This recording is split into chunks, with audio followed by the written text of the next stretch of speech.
히데겔과 다니엘이 정한 뜻, 히데겔과 다니엘이 정한 뜻이라는 제목으로 말씀을 상고하려고 합니다. 본문 말씀은 다니엘서 10장 4절과 1장 8절 10절 말씀입니다. 제가 봉독하겠습니다. 다니엘서 10장 4절 말씀. 정월 24일에 내가 히데겔이라 하는 큰 강가에 있었는데, 다니엘서 1장 8절에서 10절 말씀. 다니엘은 뜻을 정하여 왕의 진미와 그의 마시는 포도주로 자기를 더럽히지 아니하리라 하고, 자기를 더럽히지 않게 하기를 환관장에게 구하니, 하나님이 다니엘로 환관장에게 은혜와 긍휼을 얻게 하시니라. 환관장이 다니엘에게 이르되, 내가 내 주 왕을 두려워하노라. 그가 너희 먹을 것과 너희 마실 것을 지정하셨거늘 너희의 얼굴이 초췌하여 동무소년들만 못한 것을 그로 보시게 할 것이 무엇이냐. 그렇게 되면 너희 까닭에 내 머리가 왕 앞에서 위태하게 되리라 하니라. 이는 하나님의 말씀입니다. 아멘. 지금 히데겔 강을 계속 하고 있는데요. 히데겔을 대표하는 인물은 다니엘입니다.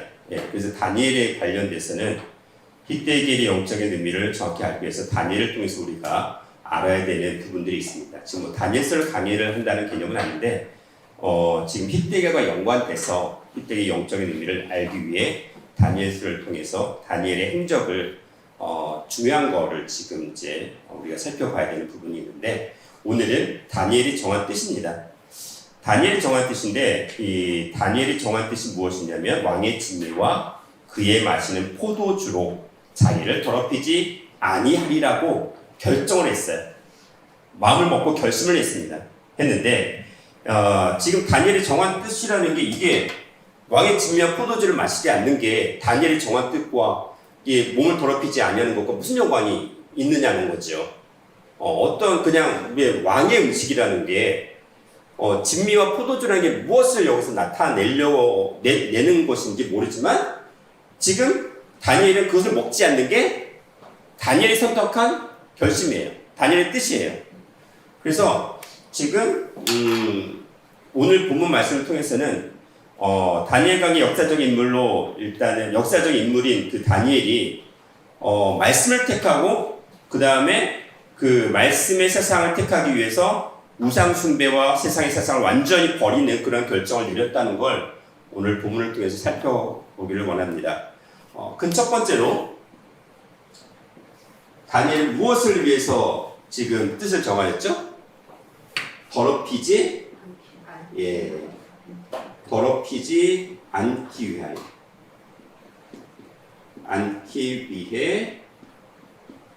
무엇을 했습니까? 뜻을 정했습니다. 뜻을 정했어요. 더럽히지 않기 위해서 뜻을 정한 다니엘입니다. 뜻을 일단 정했다는 개념을 살펴보면, 그 1장 8절 말씀에 마음을 먹었다라는 개념이에요. 이 뜻이라는 개념이 레브라는 히브리어를 쓰는데, 이 레브가 뭐냐면 마음입니다. 일반적으로 마음 또는 영입니다. 영, 의지 등을 나타내는 말이에요. 이게 뜻이에요. 뭔가 마음을 먹고 결심을 한 겁니다. 마음 먹고 결심을 했는데, 중요한 건 어떤 결심을 했느냐라는 겁니다. 이 레브라는 말 자체가 라바브라는 말에서, 라바브라는 동사에서 파생이 됐는데, 이 라바브라는 말 자체가 무엇이냐면, 그냥 우리가 일반적으로 생각하는 마음이나 영, 의지를 얘기하는 게 아니라, 라바브는 깨닫는 거예요. 이해하다, 깨닫다,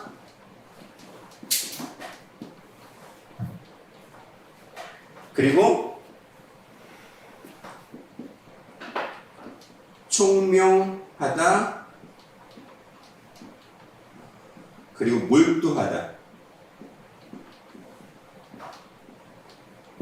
뭐냐면 어떤 것을 온전히 깨닫고 거기서 완전히 몰두하기를 결정했다는 뜻을 가지고 있다는 거죠.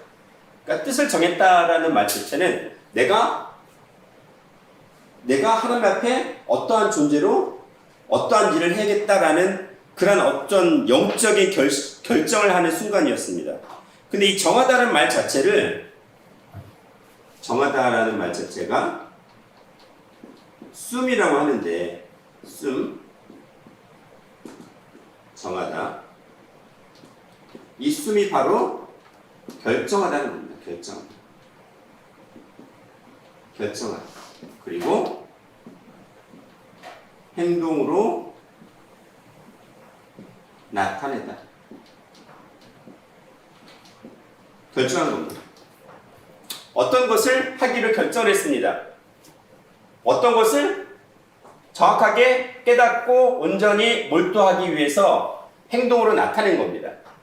그렇다면은 그 목적이 무엇이냐고 하셨냐면 더럽히지 않기 위라는 거예요. 더럽히지 않기 위해. 무엇으로부터 더럽히지 않기 위해서일까요? 무엇으로부터? 예. 지금 오늘 본문의 다니엘서 1장 8절 말씀은 왕의 진미와 그의 마시는, 즉 왕이 마시는 포도주로 자기를 더럽히지 않는데요. 그렇다면은 이게 단순히 뭐 왕의 진미와 포도주만 안 마시면 더럽히지 않는 거가 아니란 얘기예요. 다니엘이 이것을 통해서 우리에게 뭔가를 깨닫게 하시려는 말씀이 있다는 건데, 더럽히다라는 말 자체를 잘 살펴보면 우리가 그걸 짐작을 할 수가 있어요. 더럽히다라는 말은 가을이라고 해요. 가을이라고 하는데요. 이거는 신성모독해요. 신성모독하다. 신성모독하다는 개념이 또 어디까지 확장이 되냐면 우상숭배하다. 우상숭배와 우상숭배의 의미로 확장이 됩니다. 그러니까 다니엘은 하나님을 모독하지 않기 위해서, 하나님 외에 다른 신을 섬기지 않기 위해서 왕의 진미와 포도주를 안 먹는다고 한 거예요. 이것을 하기 위해서 어떻게 했냐면 지금 환관장이라고 했는데 그 환관들의 최고 우두머리예요. 환관의 최고 우두머리한테 은혜와 긍휼을 얻게 하셨어요. 하나님께서. 그래서 환관장에게 즉 부탁을 하는데, 여기서는 환관장에게 구하다라고 얘기해요. 구하다. 완전히 구하다는 건 갈망하고 요구하고 간청하는 겁니다. 그냥 대충 얘기한 게 아니라 간청하는 거예요. 그런 의미에서 지금 자신을 더럽히지 않기 위해서, 하나님을 온전히 섬기고 하나님 외에 다른 신을 섬기지 않기 위해서 지금 뜻을 정했다라고 얘기를 하고 있습니다. 자, 그러면 그 두 번째로 지금 무엇을 안 먹는다고 했어요? 왕의 진미와 포도주인데, 그럼 일단 먼저 알아볼게. 왕의 진미를 뭐 한 거죠? 왕의 진미를 거부한 거죠. 왕의 진미를 거부했어요. 그 두 번째, 왕의 진미를 거부했습니다. 그럼 진미가 뭘까요? 진미는 맛있는 반찬. 맛있는 반찬, 뭐 우리가 일반적으로는 맛있는 반찬, 뭐 맛있는 요리, 완전 상단에 불어줄 정도로 고급스러운 요리 같은 걸로 일단 연상을 하게 되는데, 여기서 진미라는 말 자체가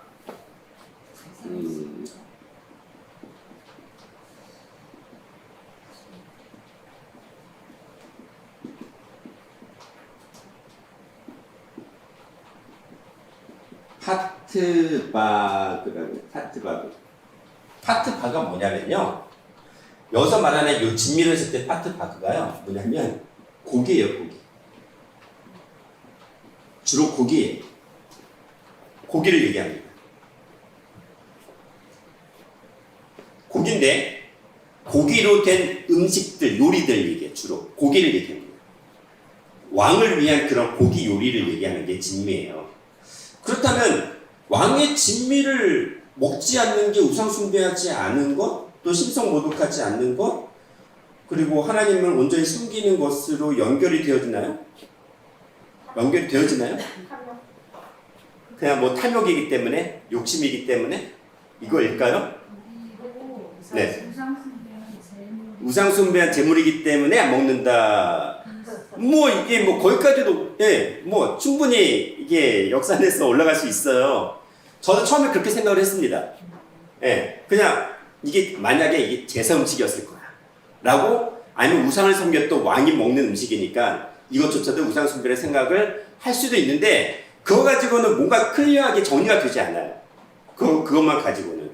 그래서 그럼 고기가 뭘까? 여기서 말씀하는 고기는 뭘 얘기를 하시려고 했던 걸까라는 이제 생각을 한 거죠. 자, 그러면 고기는 살아있는 거예요? 죽은 거예요? 죽은 거죠. 그렇죠? 고기는 죽은 거예요? 죽은 거. 죽음을 나타내요. 사망이죠. 죽은 건 사망을 나타내는 게 고기예요. 자, 그러면 우리가 어디를 보실 거냐면 창세기 9장을 보면 이 고기를 먹는 것에 대한 얘기가 나옵니다. 창세기 9장 3절부터 6절까지입니다. 장로님부터 부탁드리겠습니다. 창세기 9장 3절부터 6절.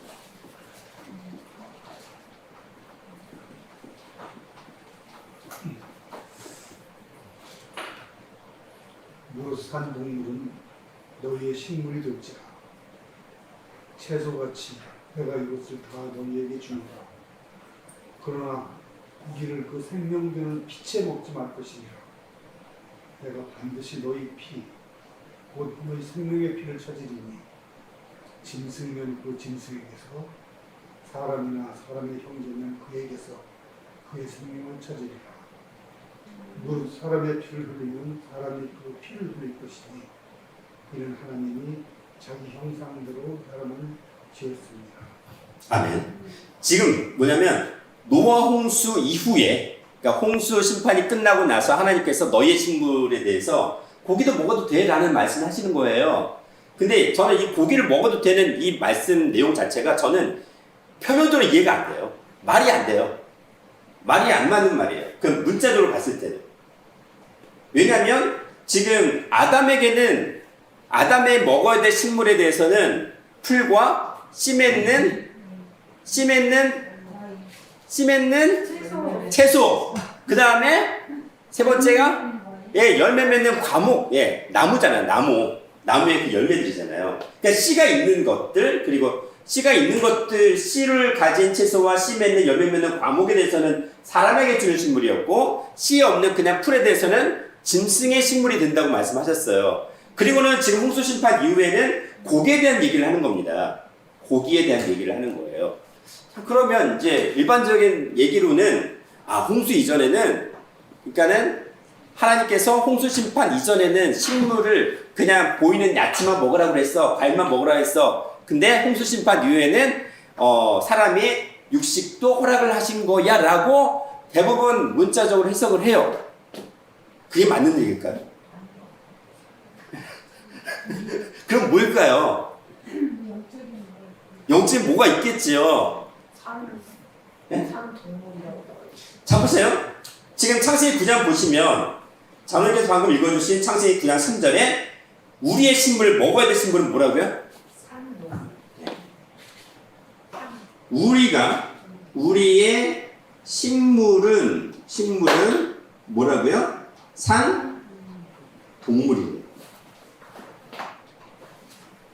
산동물. 그냥 표면적으로 볼까요? 산동물을 먹어요? 고기 먹을 때 어떻게 드세요? 산채로 그냥 생기나요? 아니잖아요. 그렇죠? 산동물은 너희 식물이 돼요. 채소같이 내가 이것을 너희에게 주노라고 그랬어요. 채소같이. 여기서 채소는요, 그냥 씨 없는 채소가 아니고요, 씨 있는 채소를 얘기해요. 씨가 있는 채소를 얘기해요. 그런데 그것처럼 산동물은 너희의 먹을 양식이 된다라고 얘기를 했습니다. 그렇다면은 산동물은 먹을 양식이고, 그리고 두 번째 고기가 나와요. 고기는 어떻다는 거예요?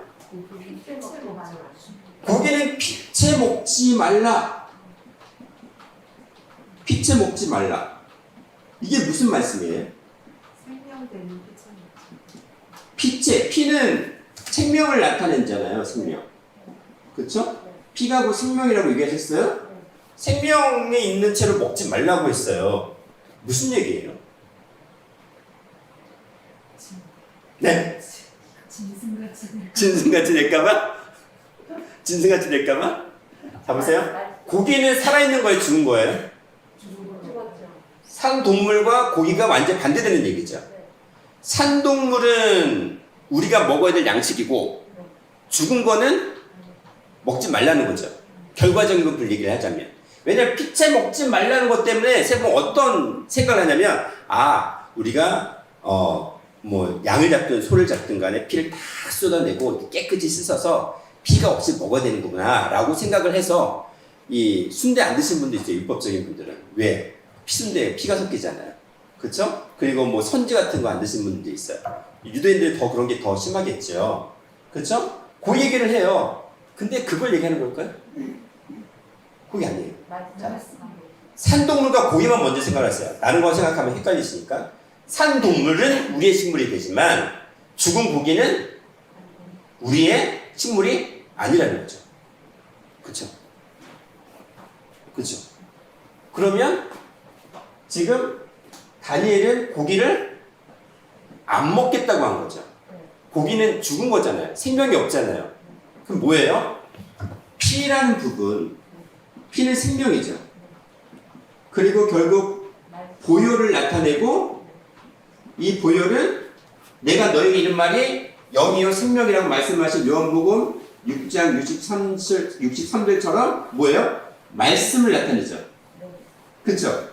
뭐냐면 산동물이라는 건 말씀이 있는 거예요, 없는 거예요? 있는 거예요. 고기는 말씀이 없어요. 산동물은 말씀으로 살아있는 존재예요. 고기는 말씀이 없는 거예요. 생명되는 피가 있어요, 없어요? 고기는? 없는 거예요. 고기라고 생각할 때는 아까 말씀을 드린 것처럼 피를 다 쏟아내죠. 쏟아내게 되어 있잖아요. 거기는 생명이 있어요, 없어요? 생명이 없기 때문에 고기예요. 생명이 없기 때문에 고기예요. 자, 그러면 창세기 2장 7절을 볼게요. 창세기 2장 7절.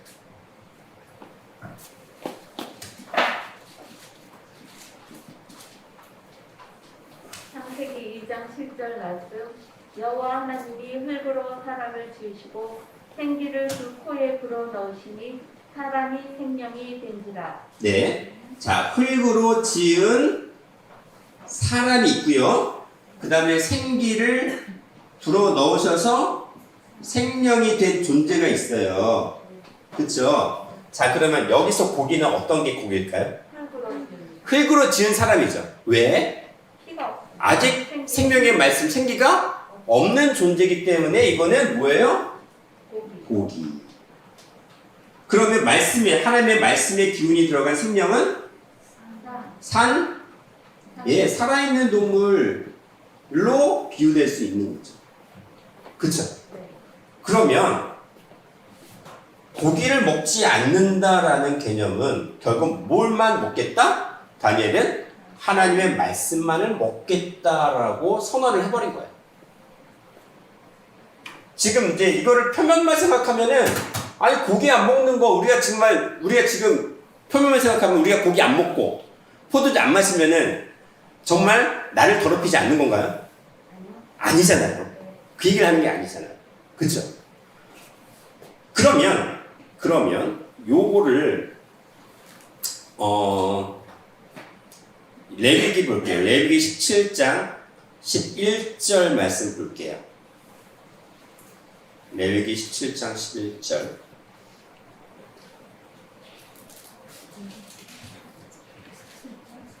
네.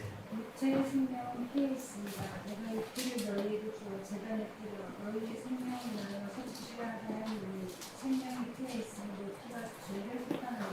자, 피가 뭘 사해요? 죄를 사한다고 했죠. 그러면 이 보이는 피가 죄를 사하는 게 아니라 뭘 말씀하세요? 생명의 말씀을 깨달으면 그게 바로 죄사함이라는 거죠. 죄가 사해지면 로마서 6장 23절 말씀에 죄의 삭은 뭐예요? 사망인데 죄가 없으면 사망이 없으니까 결론은 영생이죠. 그렇죠. 지금 우리가 먹어야 될 것과 먹지 말아야 될 거를 고기로 지금 말씀하시는 거예요. 고기로. 우리가 먹어야 될 게 뭐예요, 결국은? 생명의 말씀을 먹으라는 얘기예요. 생명의 말씀을 빼버리고 죽은 고기 먹지 말라는 거예요. 그리고 요걸 좀 더 확장을 시켜서 생각을 해볼게요. 예수님께서 이 땅에 오셨습니다. 그쵸? 예수님께서 이 땅에 오셨어요. 예수님이 이 땅에 오셨는데 예수님은 원래 누구예요? 하나님. 예, 창조주시고, 예, 창조주 하나님 아버지죠. 하나님 아버지죠. 아버지예요? 근데 창조주 하나님 아버지께서 뭘로 오셨어요? 어떤 모습으로? 인자. 사람의 모습으로 오셨잖아요. 사람의 모습으로 왔어요. 그러면 이 사람으로 오신 예수님은 인간이에요? 하나님이에요? 사람. 네? 사람. 다시 그러면 약간 질문을 약간 바꿔볼게요. 사람으로 오신 예수님은 죽을 수밖에 없는 인간인가요? 아니면 그냥 창조주 하나님이신가요? 창조자 하나님. 그렇죠. 사람으로 오셨어도 여전히 창조주 하나님이시죠. 네. 그렇죠. 근데 유대인들은 예수님을 뭘로 봤어요? 사람. 똑같이 자기들처럼 똑같이 죽을 수밖에 없는 인간으로 본 거죠. 그렇죠. 네. 예수님을 볼 때에 창조주를 볼 때에 영원하신 창조주 하나님 말씀이시고 영생의 말씀을 가지고 오신 태초의 말씀이시고 태초의 하나님이다라는 것으로 보지 못하고 그냥 사람으로 본 거예요.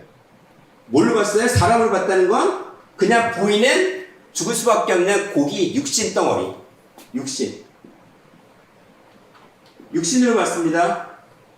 그러면 이들은 산 동물을 먹은 거예요? 고기를 먹은 거예요? 고기. 고기를 먹은 거예요. 예수님이 창조주가 이 땅에 오셨지만 유대인들은 예수님을 그냥 고기로 본 거예요. 자기가 똑같은 죽을 수밖에 없는 죽는 존재인 그냥 육신 덩어리를 본 겁니다. 그쵸? 그런데 결국 이 육신으로 본 결과가 뭐예요? 예수님을 결국 육신으로 봤기 때문에 예수님을 십자가에 못 박아 죽인 거죠. 그러면 예수님의 십자가에 못 박아 죽인 결과를 가져온 게 고기로 먹은 거잖아요. 그쵸? 네. 그러면 예수님께서 이걸 바라셨나요? 아니요. 이거 아니죠. 네. 지금 창세기 9장에서 말씀하신 3절, 6절에서 말씀하신 거는 뭐냐면 예수님을 죽은 고기로 먹지 마. 뭘로 먹으라는 거예요? 살아계신 하나님의 말씀으로 깨달아서 그 말씀을 먹으라는 거예요. 그 말씀을 먹으라는 거예요. 그래서 요걸 갖다가 말씀하신 게 요한복음 8장 24절부터 27절 그리고 37절에 나와 있습니다. 일단 요한복음 8장 볼게요. 요한복음 8장 24절부터 27절.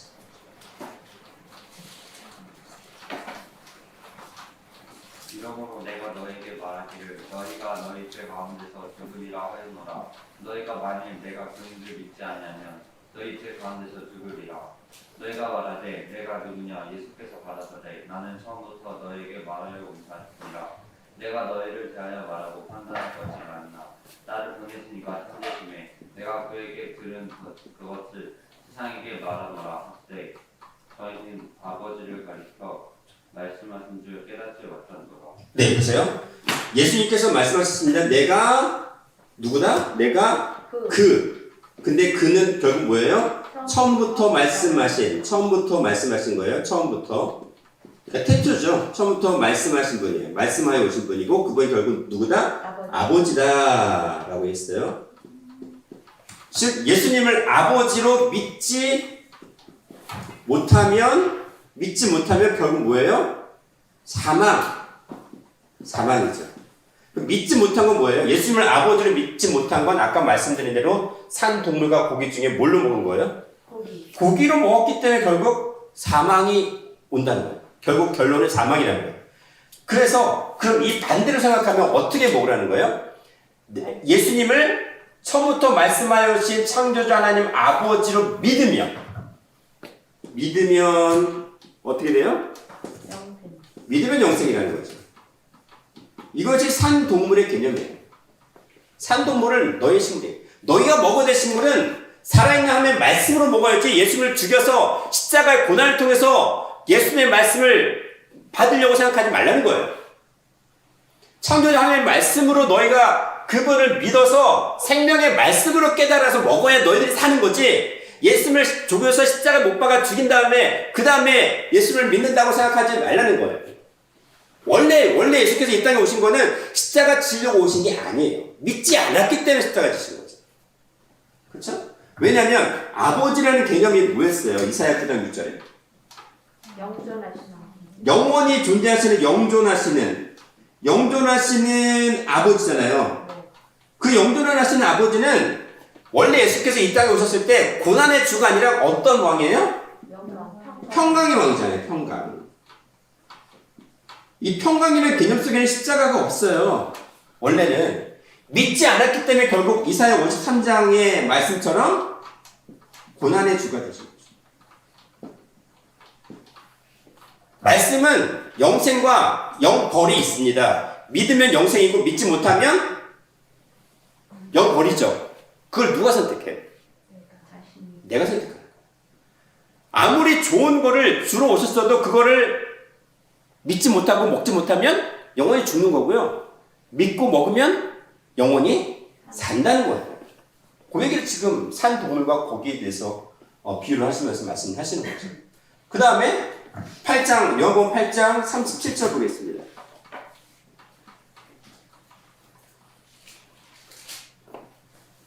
정한군? 37절에 네. 나도 너희가 아브라함의 자손인 줄 아노라. 그러나 내 말이 너희 속에 있을 곳이 없으므로 나를 죽이려 하는도다. 네.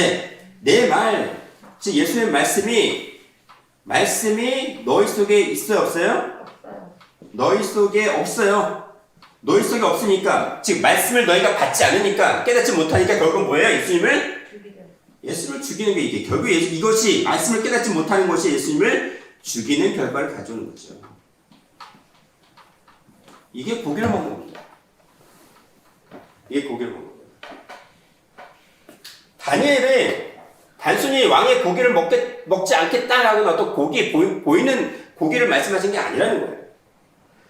다니엘에게 마지막 때의 70미래에 대한 예언을 다 보여주시고 환상을 깨닫게 하신 이유는 다니엘이 이런 삶을 살았기 때문에, 내가 죽고자 한다면 내가 당연히 죽겠다. 일사가고 진짜 순교 정신으로 말씀을 택했습니다. 죽는 한이 있더라도 말씀을 택해서 그 말씀 외에 자기 자신을 무릎을 꿇혔어요. 무릎을 꿇는 삶을 살았기 때문에 마지막 때 70일의 환상, 마지막 일에까지 그 모든 걸 다 깨닫게 하시고 보여주신 거잖아요. 우리가 그렇게 살아야 된다는 지금 얘기를 하시는 거죠. 그렇죠?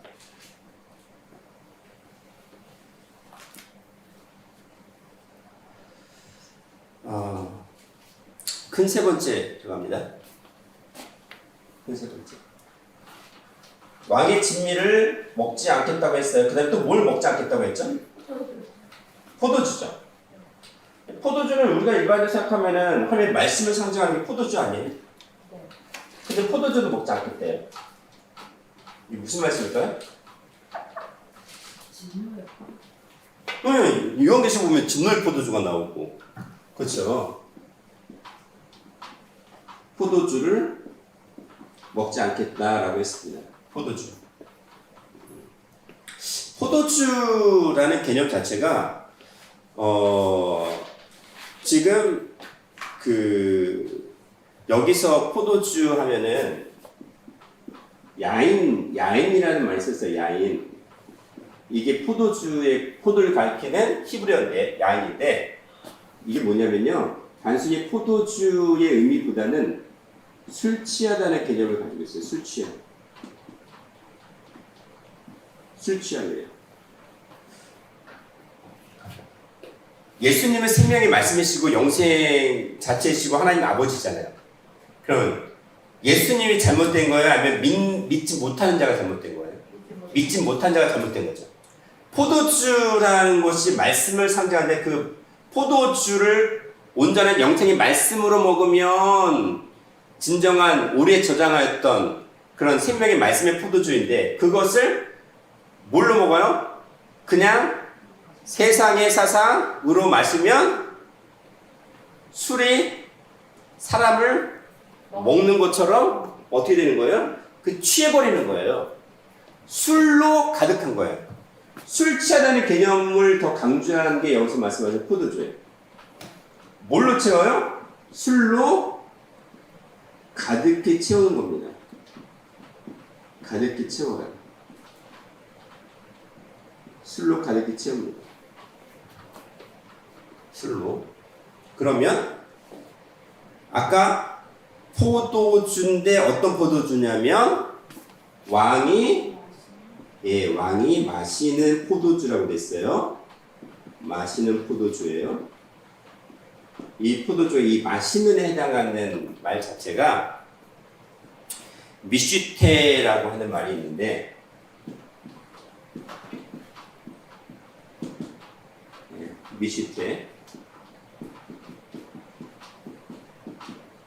미슈테라는 말이 있어요.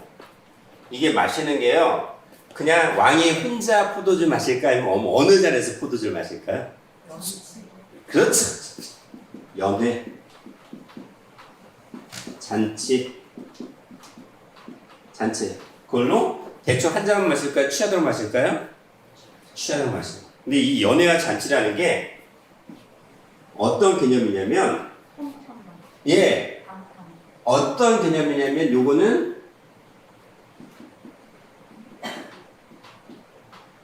놀고 먹는 건데요. 주로 우상 숭배하는 자리에서의 잔치예요. 연회. 우상 숭배. 이게 미시트입니다. 축제, 향연, 이런 것들이죠. 그 모든 것을 나타내요. 근데 이런 행위를 뭐라고 하셨냐면 성경에서는 음행이라고 해요. 음행이라는 말씀으로 하십니다. 요한계시록 14장 8절입니다.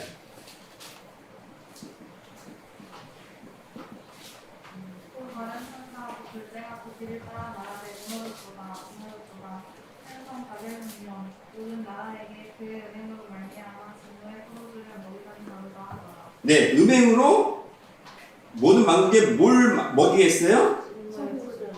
진노의 포도주. 진노의 포도주입니다. 진노. 음행이 뭐라고요? 음행이라는 진노의 포도주를 마시게 한 게 큰 성 바벨론이라고 했어요. 큰 성 바벨론 모든 나라를 음행으로 취하게 했습니다. 취하게 만들었어요. 이 음행이라는 말을 썼습니다. 그 다음에 요한계시록 18장 3절도 보겠습니다. 요한계시록 18장 3절.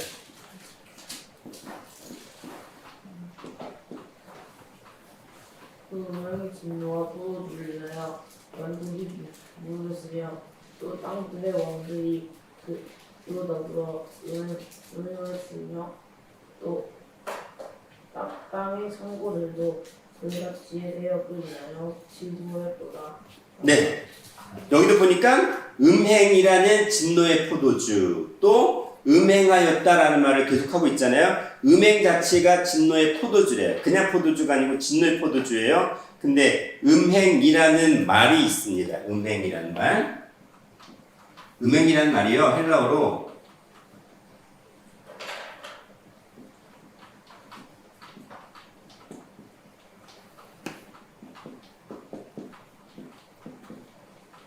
포르노스, 포르네이아. 하나는 남성형, 하나는 여성형이에요. 음행이라는 거. 영어로 포르노 아시죠? 포르노란 말이죠. 그게 포르노스라는 헬라어, 그리고 포르네이아라는 그 헬라에서 나온 말이 바로 포르노라는 영어 단어인데, 이거를 우리가 좀 너무 이제 이상하게 해석을 하는 경우가 많이 있는데, 결국 뭐냐면 음행이라는 말이에요. 이게 음행인데 그 음행이 뭐냐면 우상숭배를 나타내는 음행이에요. 우상숭배. 성경에서 말씀하시는 포도의 개념은 우상숭배. 음행, 음란, 우상숭배인데 이 우상숭배는 뭐냐면 영적인 불신이에요. 영적인 불신. 믿지 못하는 것. 믿지 않는 것이 우상숭배입니다. 아까 요한복음 8장 24절에 내가 그인 줄 처음부터 말씀하여 온 아버지인 줄 믿지 못하는 것이 뭐라고요? 그게 음행이고 음란이고 우상숭배라는 거예요. 그것이 또 뭐라고요? 진노의 포도주예요. 진노의 포도주예요.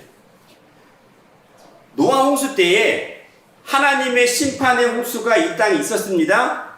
그쵸? 홍수잖아요. 그쵸? 홍수예요. 이거를 마임이라고 하는데 마임인데 이거는요 생명의 말씀을 상징해요. 이사야 11장 9절과 하박국 2장 14절 있잖아요. 물이 바다를 덮은 같이 하나님을 인정하는 것이 또 하나님의 영광을 아는 것이 이 세상에 가득하리라. 그 물 있잖아요. 그 물이 마임이에요. 우리 알로에 마임 할 때 그 마임이에요.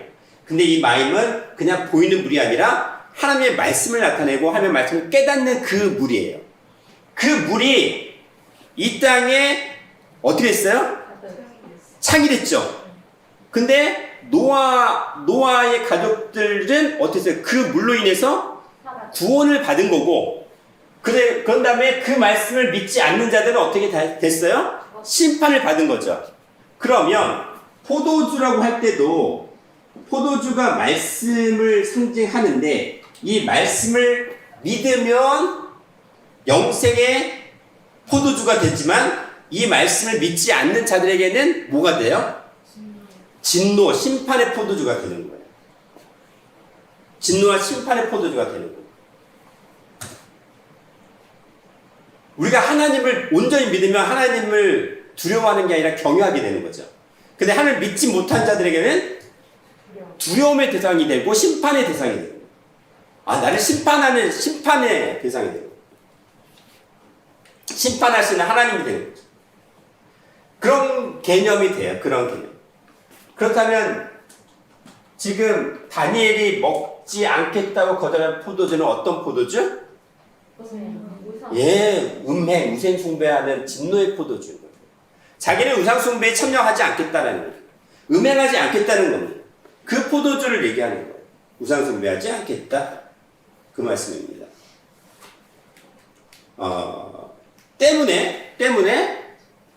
때문에 성경은 술을 뭐 하라고 해요? 취하지 말라고 해요. 술 뭐 하지 말라? 취하지 말라. 술 취하지 말라라고 말씀을 하시죠. 로마서 13장 13절 볼게. 로마서 13장 13절.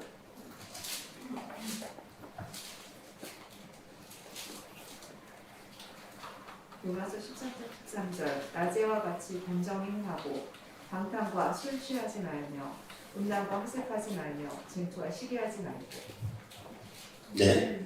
낮에와 같이 단정행하고 방탕과 술 취하지 말며 음란과 아까 음란이 뭐였어요? 음행이었잖아요. 우상 숭배를 가르치는 음란과 호색하지 말며 쟁투와 시기하지 말라. 여기도 술 취하지 말라는 말이 나왔습니다. 이 술 취하지 말라는 말을 우상 숭배와 음행과 또 계속 연결을 시켰어요. 고린도전서 5장 9절부터 11절 말씀입니다. 고린도전서 5장 9절부터 11절.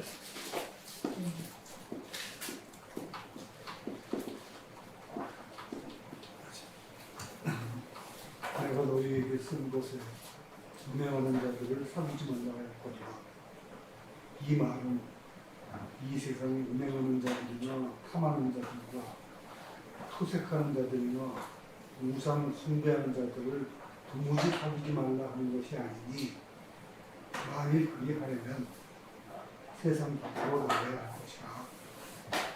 이제 내가 너희에게 쓴 것은 만일 어떤 형제가 일컫는 자가 음행하거나 탐남하거나 우상 숭배를 하거나 후욕하거나 술 취하거나 토색하거든 사귀지도 말고 그런 자와는 함께 먹지도 말라 하니라. 무슨 말씀이신 것 같아요, 이게 지금? 헷갈려요. 보세요.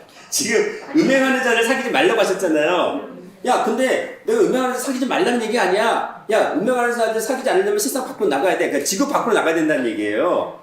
그러면서 내가 그 얘기 한 게 아니고 너희 중에 누구의 친구. 형제들.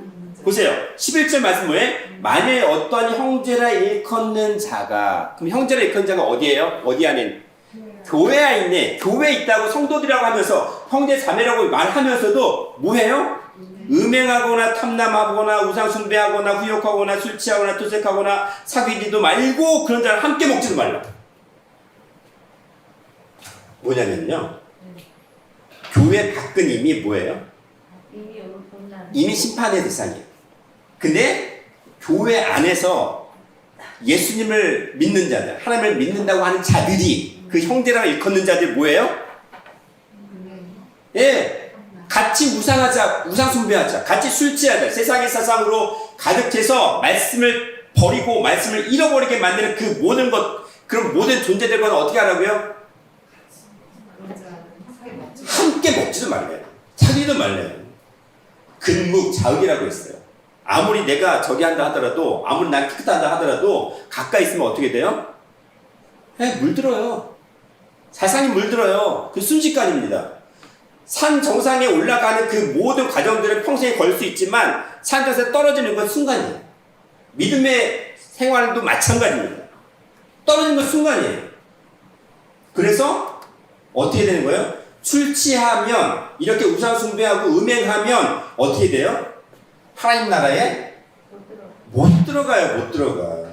고린도전서 6장 볼게요. 고린도전서 6장 9절부터 10절입니다. 고린도전서 6장 9절 말씀.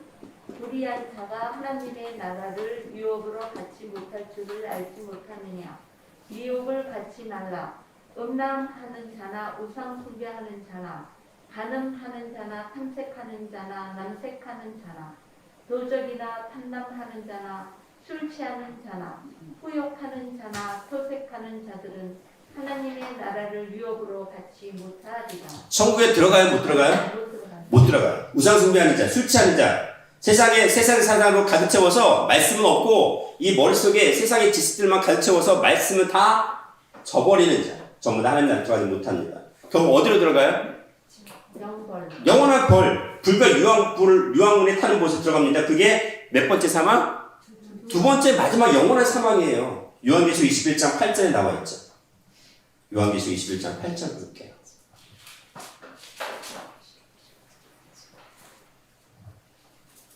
그러나 두려워하는 자들과 믿지 아니하는 자들과 흉악한 자들과 살인자들과 음행하는 자들과 정술가들은 우상 숭배자들과 거짓말하는 모든 자들은 불과 유황으로 타는 못에 던져지리니 이것이 둘째 사망이다. 네, 거기에 믿지 않은 자들, 우상 숭배하는 자들 어디 들어갑니까? 불과 유황, 둘째 사망. 하나님 나라는 가보지는 못하고요, 둘째 사망이 이렇게 된다는 거죠.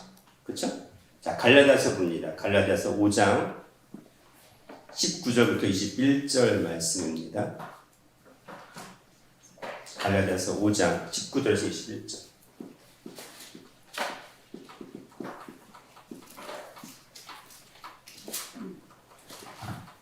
육체이든 현저하니 곧 음행과 더러운 것과 후색과 우상숭배와 술수와 원수를 맺는 것과 분쟁과 시기와 분냄과 던지는 것과 불량과 이단과 추기와 술취함과 방탕함과 또 그와 같은 것들이라. 전에 너희에게 경계한 것 같이 경계하노니 이런 일을 하는 자들은 하나님의 나라를 유혹으로 받지 못할 것이요 모든 성령이 네, 거기까지.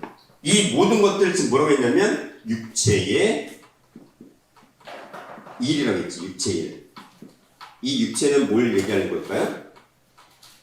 육체의 일이 지금 음행들, 술 취함, 그리고 우상숭배 다 들어가죠. 결국에는 다 따지고 보면 결국 하나야, 하나. 믿지 못한 그 모든 것들, 하나님을 믿지 않는 것, 하나님의 말씀을 듣지 못하는 것, 깨닫지 못하는 그 모든 것들은 전부 다 육체일인데 이 육체일은 아까 창세기 2장 7절로 보자면 육체일은 어떤 일이에요? 그럼 결국 어떤 존재예요? 고기. 예? 창세기 2장 7절 말씀 보였을 때 그냥 흙으로 말씀 없는 흙으로 지은 사람 결국 고기예요. 육체 덩어리예요. 거기에는 말씀이 없습니다. 하나님의 말씀의 기운이 없기 때문에 그게 바로 고기입니다. 생명 없는 고기. 그게 바로 육체의 일이에요. 육체. 그럼 영의 일은 반대겠죠.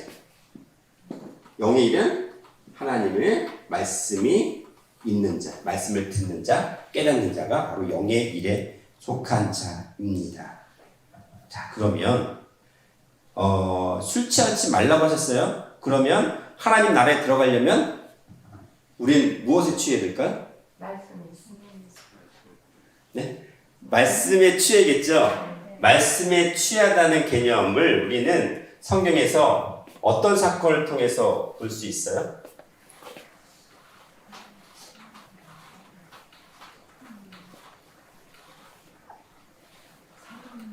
네? 어떤 사건?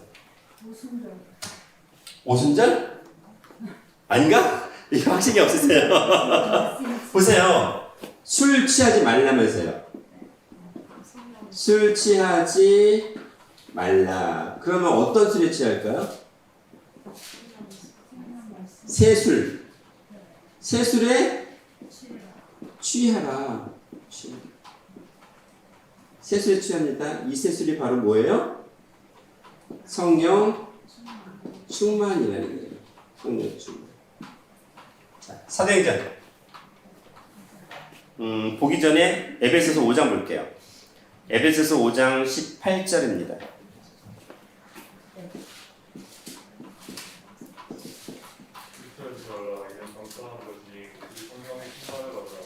예, 술 취하지 말라. 이는 방탕한 것이다. 오직 뭐의 충만을 받으라고요? 성령의 충만을 받으래요. 여기서 술 자체가 여기서 말하는 술 자체가요. 어떤 술일까요? 네, 오이노스라고 하는데요. 이 오이노스는 포도주를 가리킵니다. 헬라어로. 포도주예요, 포도주. 술 취하지 말래요. 또 취하다라는 개념 자체가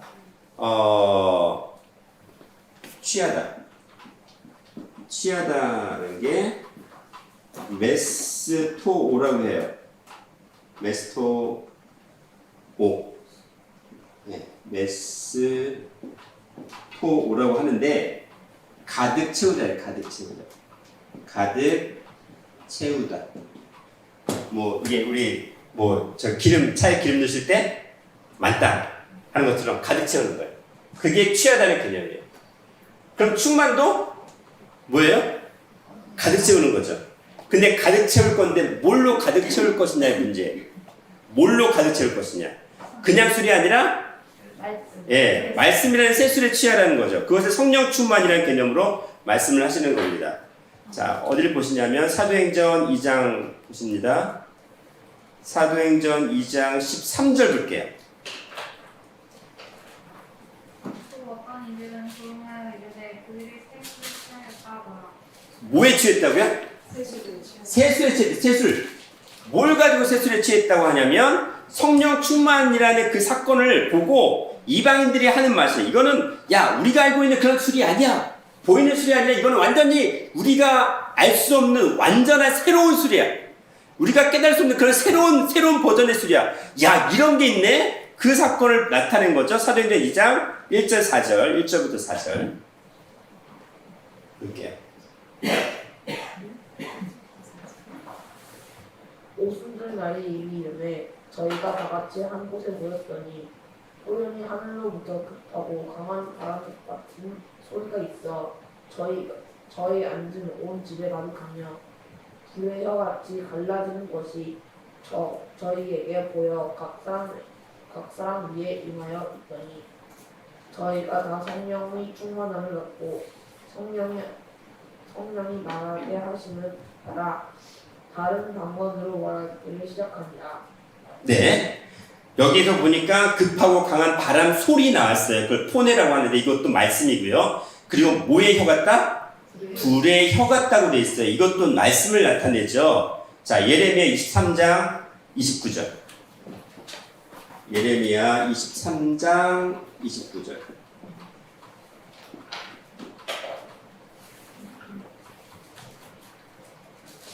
지금 성령이 어떤 특징을 가지고 있는지를 지금 이걸 설명해 주고 있잖아요. 그렇죠? 성령이라는 게 뭔지를 설명해 주고 있는 내용이잖아요. 나 여호와가 말하노라. 내 말이 불같이 아니하냐. 반석을 쳐서 부서뜨리는 방망이 같지 않으느냐. 네, 여호와의 말이 뭐라고요? 여호와의 말이 불이다, 불. 모든 걸 다 태워 없애버립니다. 사망의 모든 것들, 그 다음에 어둠의 모든 걸 다 태워 없애버립니다. 그게 불이에요. 그리고 베드로후서도 볼게요. 베드로후서 3장 7절.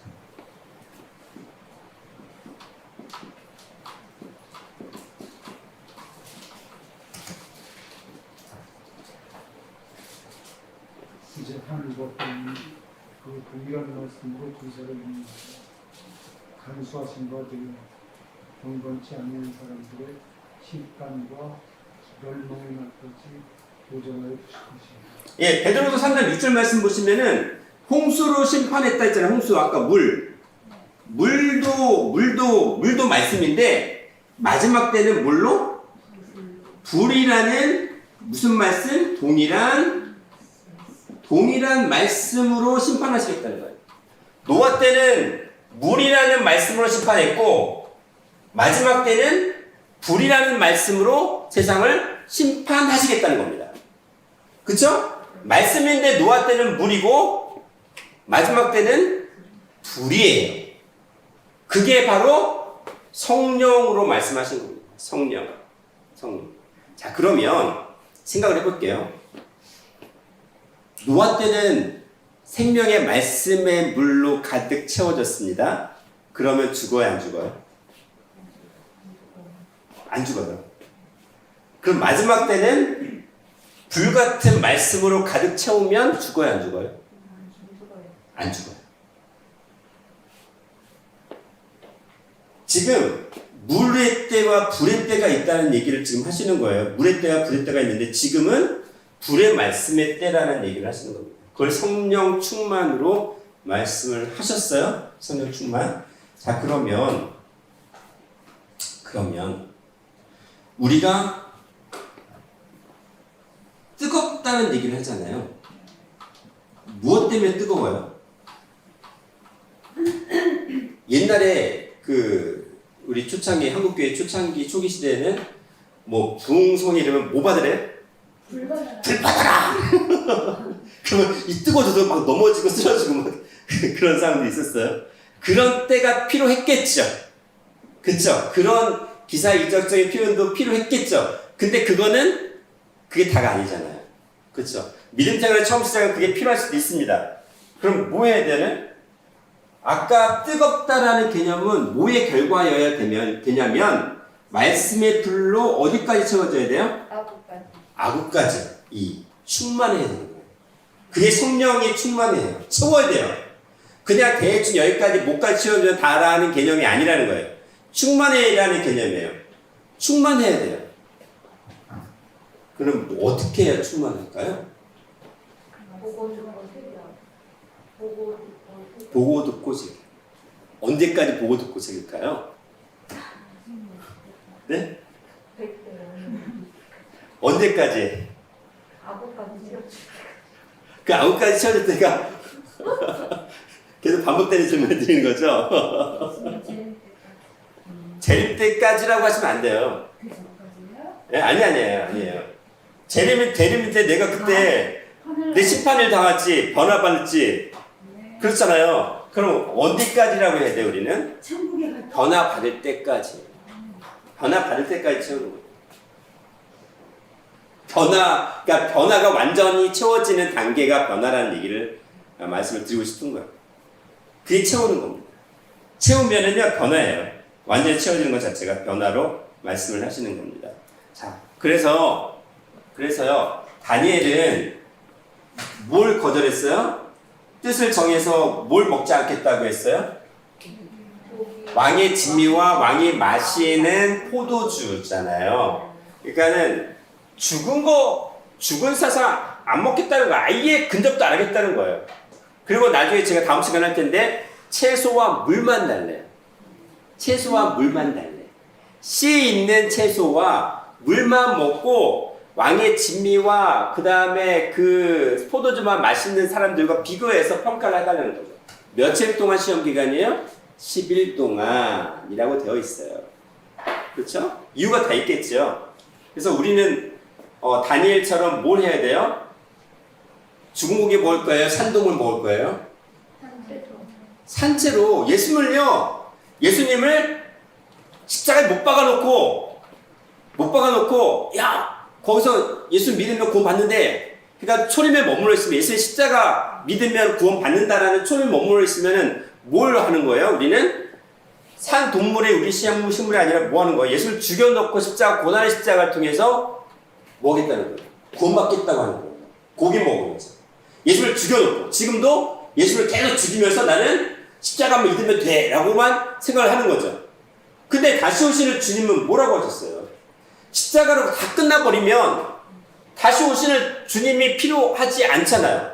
재림주라는 개념이 필요하지 않잖아요.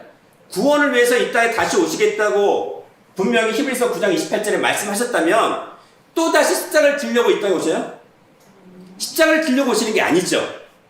우리가 믿지 못했기 때문에 십자가를 지셨습니다. 고기 먹었어요. 근데 이제는 고기 먹지 말고 뭘 먹으라는 거예요? 살아계신 하나님의 말씀으로 온전히 깨달아 먹으라는 겁니다. 생명의 말씀으로 먹으라는 거예요. 생명의 말씀이 있는 그 피채 먹으라는 거지. 죽여서 먹으라는 얘기가 아니에요.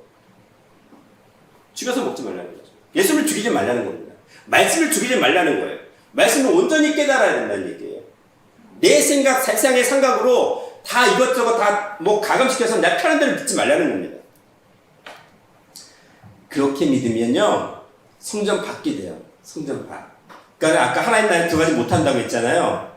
왜 하나님 나라에 들어가지 못하냐면 요한계시록 잠깐 볼게요. 요한계시록 11장 1절 2절 볼게요.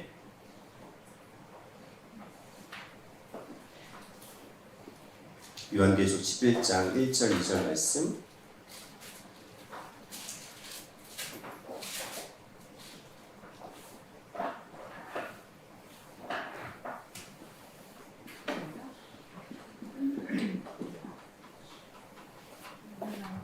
어디까지 읽으셨죠? 전원이까지 읽으신 것 같은데? 예. 계시록 11장 1절 말씀. 또 내게 지팡이 같은 갈대를 주며 말하기를 일어나서 하나님의 성전과 제단과 그 안에서 경배하는 자들을 청량하되 성전 밖 마당은 청량하지 말고 그냥 두라.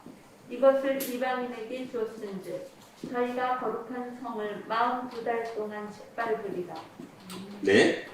성전 밖 마당을 청량하지 말라고 했습니다. 이 청량이라는 개념 자체는, 이 청량이라는 게 캐논에 해당이 돼요. 캐논. 이 캐논이라는 말은 정경이라는 말이 있어요. 또는 뭐 어떤 기준 이런 말이 있는데, 이게 어디서 왔냐면 카나라는 말에서 나와요. 카나 또는 카난, 측량하다. 그래서 여기서 나온 말이 케네라고 하는 히브리서 말이 있죠. 히브리서에 청량하는 자가 나옵니다. 거기다 그 케네가 여기서 나온 말이에요. 그게 캔에서 나온 말이 지금 우리가 일반적으로 알고 있는 캐논이라는 말 있죠. 청량하는 자인데 결국 뭐냐면 말씀의 말씀. 말씀으로 딱 쟀는데 얘는 말씀과 상관이 없네? 그럼 성전 아니에요? 성전 밖이에요? 성전 밖입니다. 성전 밖은 누구에게? 이방인에게 몇 달 동안? 42달 동안 짓밟힘을 당한다고 했잖아요. 근데 제가 지난번에 1261과 42달 말씀을 드렸죠. 1260일은 양육받는 말씀의 기간, 말씀을 양육받는 기간이에요. 해 이신, 태양 되신 하나님의 말씀을 양육받는 기간입니다. 달은 뭐예요? 어둠이잖아요. 어둠을 주관하는 게 달이잖아요. 그 달은 짓밟힘을 당하는 기간이에요. 누구에게? 이방인이에요. 이방인 그럼 누구예요? 사단 베드로전서 4장 3절 볼게. 베드로전서 4장 3절.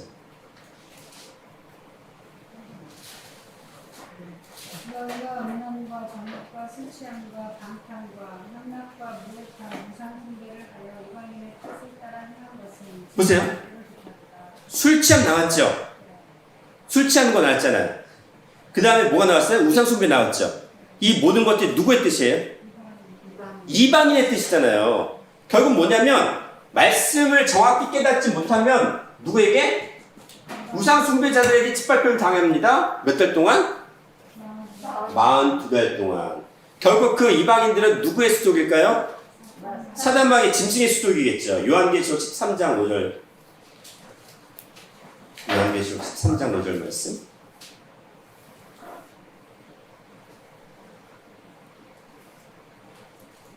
조광군.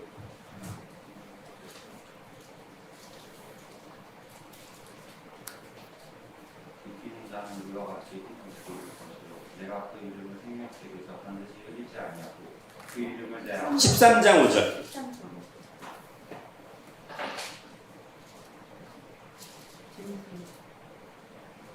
또 짐승이 큰 말과 천만대 말하는 입을 받고 또 또한 그다 일할 권세를 받으리라. 짐승이 몇 달 일할 권세를 받았습니까? 42달. 그러면 그 이방인은 결국 짐승의 수족들인 겁니다. 그 짐승 차원에 속한 자들에게 우리는 짓밟힘을 당하는 존재들이 될 수밖에 없다는 겁니다. 성전 방 마당에 속할 수밖에 없다. 그게 바로 우상 숭배하는 자, 술 취하는 자예요. 세상의 사상, 말씀을 다 버리고 깨닫지 못하고 세상의 사상으로 하나님의 말씀을 심판하고 그 다음에 믿는 자들을 핍박하는 그 모든 자들은 42달에 속하는 거죠. 이방인의 뜻에 속하는 거죠. 그렇죠? 짐승에 속한 그런 대상이 될 수밖에 없다는 겁니다. 근데 다니엘은 뜻을 정했습니다. 고기를 먹지 않겠다. 살아계신 하나님의 말씀만을 나는 깨닫고 말씀만에 몰입하겠다. 거기에 순교할 각오까지 했다라는 겁니다. 진노의 포도주가 아니라 무슨 포도주? 영생의 말씀의 포도주를 마시겠다는 겁니다. 살아계신 하나님의 새술 성령에 충만하겠다는 겁니다. 우리는 히데겔 강을 대표하는 다니엘을 통해서 우리가 이 히데겔은 계절에 어떤 계절이냐고 했냐면 가을의 해당이 된다고 했어요. 가을은 뭐예요? 추수하는 거잖아요. 추수가 마지막이죠. 어떨 때 추수로 되어지는 거죠? 어떨 때? 열매에 정말 하나님 보시기에 좋은 열매로 맺어졌을 때 천국의 열매로 추수곡간 천국에 들어갈 수 있는 거잖아요. 가을에 해당이 돼요. 그렇다면 가을에 해당하는 이 히데겔에서 다니엘을 대표적인 인물로 말씀을 하십니다. 그런데 이 다니엘이 행했던 모습을 통해서 우리가 마지막 추수에 속한 자가 되지 않으면 어떻게 되는 거예요? 성전방 마당인 겨울에 해당이 됩니다. 심판이 돼요. 유브라데 강에 속할 수밖에 없어요. 심판의 대상이 될 수밖에 없습니다. 그래서 이제는 우리는 뜻을 정해야 돼요. 어떤 뜻을 정하실 거예요? 어떤 결심을 하실 거예요? 어떤 일을 선택을 하실 거예요?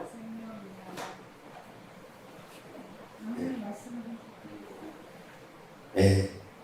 살아계신 하나님의 말씀을 그 말씀만을 깨달아서 영생의 말씀으로 가득 채우는 성령으로 충만한 더 좋은 약속의 모든 성도들이 되시기를 주님의 이름으로 축원하겠습니다. 기도합니다. 사랑과 은혜가 충만하신 아버지 하나님, 태초의 말씀으로 우리를 먹이시고 또한 태초의 말씀으로 우리의 모든 죄악을 불살라 없애게 하여 주셔서 이제는 아버지의 말씀으로 충만한 자가 되어 천국 곳간에 들이우는 그러한 축복을 온전히 받게 하여 주시옵소서.